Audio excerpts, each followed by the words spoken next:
It's your Earth Day. Okay, so just do it again. So tell me your name. My name is Ta'Kaiya Blaney. And we're at Earth Day in Vancouver, just off Commercial Drive. And you were singing a song on the stage earlier, so tell me about that song.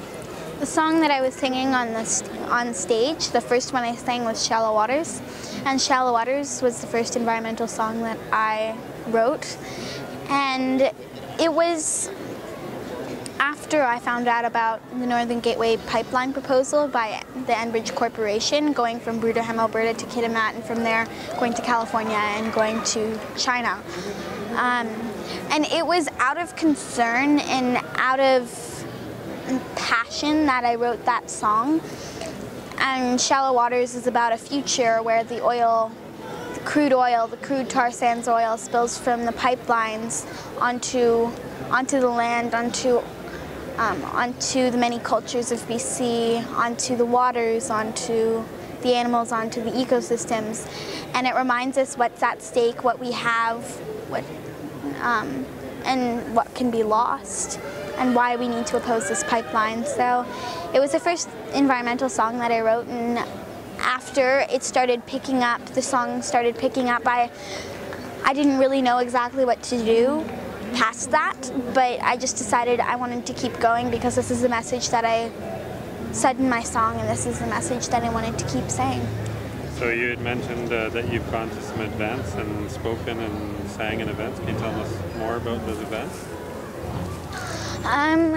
I speak and sing at different events, such as rallies, to conference rooms, to meetings, to... You remember, you said Rio, right? Yeah, I recently went to Rio de Janeiro for the Rio Plus 20 Earth Summit, where representatives of prime ministers and presidents and authorities in many different countries would get together, and they would talk about creating a sustainable future for the many generations to come. So I attended that conference as well as attending another UN conference prior in Bandung, Indonesia, for the children and youth, and it focused around children and youth, and that's who attended the conference, children and youth who are also very passionate about social justice issues and human rights issues and environmental issues, and that was one of the most inspiring conferences I've been to. So how do you get involved in going? Are you going with certain groups, or? Can you rephrase that? Well, that's a long ways away, and it's a big event. So how did you go with some other people, some other groups, or how did that happen? I have been with other groups. Like the Rio one. Yeah, the Rio one. For example, Rio Plus 20, I went with IEN, Indigenous Environmental Network. And so I went with so many inspiring people, such as Clayton Thomas and Reuben George. So it was an amazing experience, as well as meeting other Indigenous people and other people who have traveled worldwide, who are facing the same problems that my nation and nations such as Squamish, nations such as the Haida Nation, such as the Kisksan, are facing, that they're facing, in their territory, and what Indigenous people are facing on a global level, and meeting them and standing in solidarity with my Native brothers and sisters, and hearing their story and hearing their songs and hearing them speak, and being able to meet them was an amazing experience. So, I hate to say how old you are, but you seem very young and yet very wise. So tell me maybe your age? I'm 12 years old. Okay. Now, how do you know so much about this stuff at 12 years old? Well, it has... Is it from your family or from people you know, or where do you learn about it? It has a lot to do with how I was raised, and I'm still being raised, but you know, how I was raised since the age of a very, very young child. Being a baby at age 2, my mom, she would take me down to the creek and dip my toes in glacier water, and ever since I've been pretty much immune to swimming in cold water. But you know, I was able to experience lush and beautiful environments, pristine environments. I was able to experience what we have in regards to our land, in regards to our water, in regards to my culture, but I was also aware, being a very, very young child, of what was lost in regards to our environment and also in regards to my culture.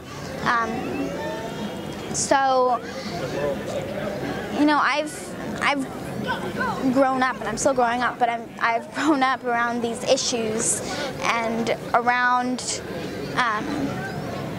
the issues of the government oppressing my culture, the issues of the environment being ignored, and environmental issues being ignored. So growing up around the environment, I always had a connection with the environment along the terms of, you know, being empathetic for the environment, being concerned about the environment, being worried about the environment, because that was my playground, that was my home. So are you able to meet with other kids at your age that have this kind of passion and interest, or do you see that in where you are in Canada? I'm able to meet with, I've been able to meet with, over the years, many inspiring youth, many inspiring children, all over the globe.